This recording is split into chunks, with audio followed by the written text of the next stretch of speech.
Social মিডিয়াতে কিছু অদ্ভুত পোস্ট আমাদের সামনে আসে এবং আমাদের অবস্থাটা হয় মোটামুটি সাপের ব্যাং গেলার মতো, না পারি উগড়ে ফেলতে আর না পারি গিলে ফেলতে। এবং এই মাঝামাঝি সিচুয়েশনে দাঁড়িয়ে আমরা কিন্তু ভিডিওটা দেখেই ফেলি। এই ক্যাটাগরিতে কিন্তু অনেকে আছে। শুধু কিছু কুরুচিকর ভিডিওর কথা আমি এখানে বলছি না, কিছু ভ্লগিং চ্যানেলও আছে যাদের ভিডিও দেখে আমরা রীতিমতো বিভ্রান্ত হই। শুধু বিভ্রান্ত বললে ভুল হবে, আমরা কিন্তু হতাশ হই। কখনো কখনো এই ধরনের ভিডিও দেখে আমরা কিন্তু ডিপ্রেশনেও চলে যেতে পারি।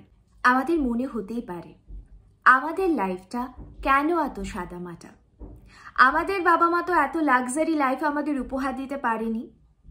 আমাদের মনে হতে পারে যে আমার হাজব্যান্ড কোথায়, আমার জন্য এমনভাবে তো ভাবে না। মনে হতে পারে আমার পার্টনার তো আমার জন্য স্পেশাল কিছু করে না। মনে হতেই পারে, মন খারাপ হতেই পারে।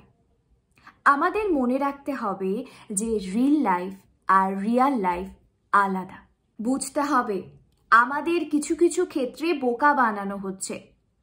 স্পেশালি কোনো প্র্যাঙ্ক ভিডিও দেখার আগে আমাদের এটা মাথায় রাখতে হবে যে আসল প্র্যাঙ্কটা আমাদের সাথে হচ্ছে। যখন কোনো সারপ্রাইজ ভিডিও দেখবেন এটা বুঝে যাবেন যাকে সারপ্রাইজ দেওয়া হচ্ছে এবং যে সারপ্রাইজ দিচ্ছে তারা দুজন মিলে একসঙ্গে বসে একটা সারপ্রাইজ প্ল্যান আমাদের জন্য ফেঁদেছে। ভ্যালেন্টাইন্স ডে ব্লগ প্রসঙ্গে বলি, কিছু অদ্ভুত জিনিস আমার সামনে এসেছে। আজ শুনুকে সোনা দিলাম, আজ শুনুকে হিরে দিলাম, আজ শুনুর সাথে সমুদ্রে সাঁতার কাটছি ইত্যাদি। এই জিনিসগুলো আমার অনেকটাই মেকি এবং ফেক মনে হয়।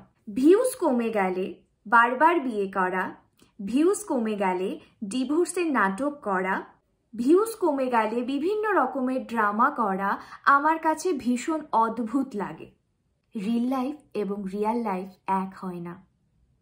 তোমার পার্টনার অনেক দিন থেকে স্ট্রাগল করছে, তার একটা চাকরি চাই। মনে রেখো তুমি অনেক দিন থেকে দাঁতে দাঁত চেপে লড়াই করছো, গোটা পরিবার তোমার মুখের দিকে তাকিয়ে আছে। মনে রাখবেন আপনার কর্তা ভ্যালেন্টাইন্স ডে মনে রাখতে পারে না, ফুল কিনতে গিয়ে ফুলকপি কিনে বাড়ি ফেরে। তোমার ডায়েরির পাতায় যে শুকনো গোলাপটা আছে সেটা একটা বিশুদ্ধ প্রেম। তুমি মনে রেখো তোমার প্রেমিকা তোমার পাশে থাকার যে প্রতিশ্রুতিটা দিয়েছে সেটা একটা নিপাট ভালোবাসা। সেটাই রিয়াল। রিল লাইফ আর রিয়াল লাইফ কখনো গোলাবে না, দুটো এক হয় না।